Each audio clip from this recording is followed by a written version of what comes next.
So it's a bit of an annual tradition for me to do these Christmas special videos, and I've done loads of them now. This year, in fact, I'm doing two Christmas specials. Last week you might have seen was the Christmas special for all the cool kids. That was Susie and the Banshees, Israel. This week I'm getting properly festive and I'm revisiting the Ventures Christmas album. I've looked at a couple of tracks from that album previously. Today I'm going to be looking at Silver Bells, and I do genuinely like this record. It's fun and it's festive, but it stays on the right side of cheesiness, I think. So let me begin by playing through the track, and then I'm going to talk about what's going on guitar wise. There's going to be a free backing track, free tab up on my website.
What a beautiful piece of Christmas music that is, and nothing too hard going on here, so I hope most of you will be able to try learning this. And it's really just about beautiful melody. The timing and the phrasing is really great, really nice use of double stops as well, so lots of fun to play. Let's take a look. So we're in the key of E and we're in 4/4 time. I think often Silver Bells is played with a kind of waltz feel, but the Ventures have chosen to put this in 4/4 time, and I think it works really well like that. Let's take a look at the introduction, and this is really just a series of arpeggiated chords. I think the basic idea is just E, F sharp minor, G sharp minor, back to F sharp minor. But what you can hear is that you've got the open two top strings ringing throughout that. So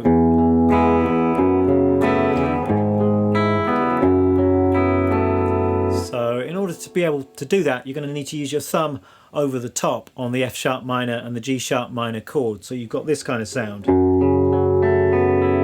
Then you no longer need to use your first finger to bar all the way across. You've got your thumb playing the root note, and then you can leave those top two strings open. It's a really nice atmospheric sound. If you do find that whole thumb over the top thing awkward, then you can always just leave that note out. It still works well.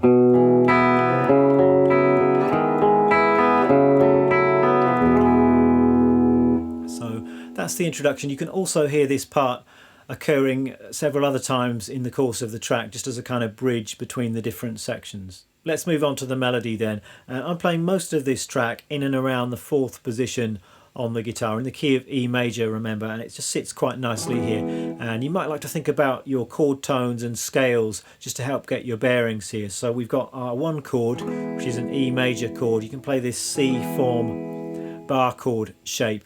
And you've also got your E major scale, which falls nicely in this position. The basic harmony of this track is very simple. It's just 1, 4, 5 in E. So you can think about your chord shapes and triad shapes. We've got this E major here, your A major chord sits here, that's the 4 chord, and the 5 chord, you could play this B7 down here at the second position. So first time you hear the melody, it kicks off very simply.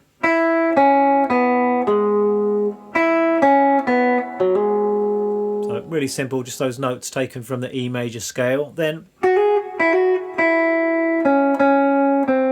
just going up higher on the B string here with some hammer-ons. And then the melody continues. Here I'm coming down to the second position, just 4, 3, 2 on the G. And at the end of that phrase I've just got to hammer on and pull off from G sharp to A. Second time through, the melody is thickened up with some really nice double stops. So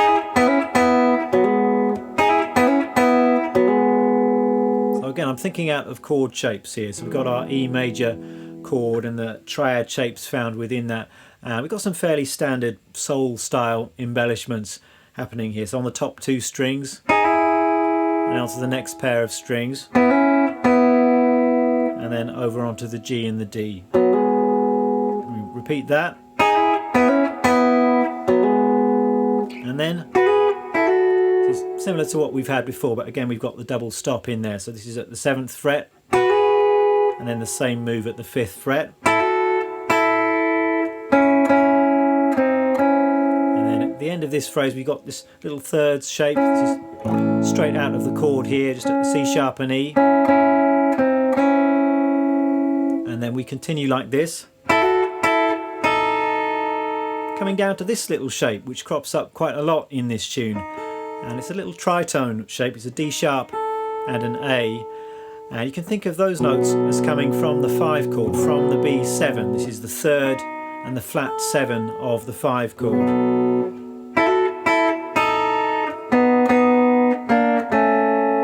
Then we got a series of thirds on the B and G strings, and then back to thirds on the top 2 strings. So it's just thirds, but we're just hammering into those shapes. All of that together slowly then. 1, 2, 3.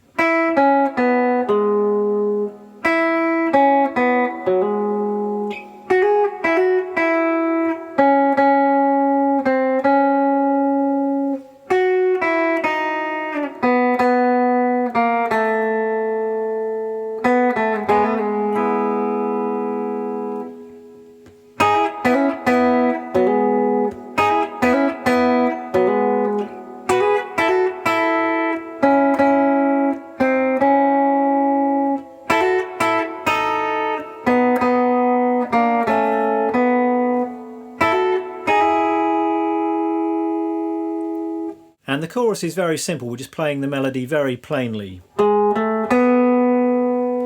And then there's the answering phrase, which is played on a vocoder, but if you wanted to, you could play that on the guitar, and I'd suggest maybe playing that in thirds on the B and the G string, so something like this. So,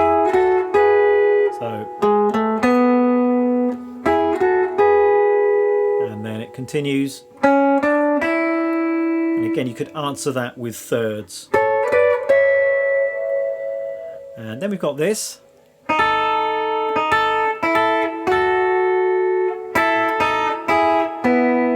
some more really nice double stops. It's that same little tritone shape we had before.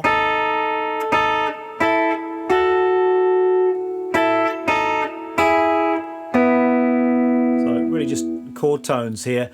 And you can hear that you're slightly staggering those 2 notes. So rather than playing the 2 strings simultaneously, you're just playing one slightly after the other.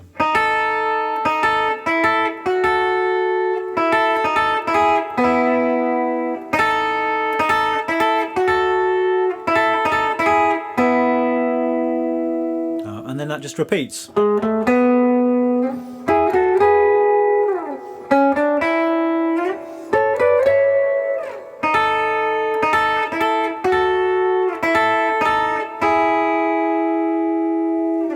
pretty much it. The next verse is played the same as before with those double stops. The last chorus is identical to the first chorus, and then we've just got those arpeggios to end the track. The key thing for me here is the timing and the phrasing, and that's where you're going to need to go to the original recording and try and soak up some of that feel. And it's easy to dismiss some of this stuff as being very simple, but in fact it's not that easy to do it well, and certainly not to do it as well as you hear on that Ventures recording. Let's talk gear, and the guitar I'm using today is my Jazzmaster. This is an American 65 vintage Jazzmaster. It's kind of a vintage reissue. The amp I'm using today is my Fender Deluxe, which is one of the hand-wired versions of that amp which came out a few years ago. And using a couple of pedals as well, some compression from an MXR Dynacomp, and I'm using a little bit of overdrive from my J Rocket Archer, although I've got the gain set very low on that pedal and it just serves to warm up the sound a little bit. So with clean sounds, it really doesn't get much better than a Fender Deluxe, I don't think. It's an amazing sound.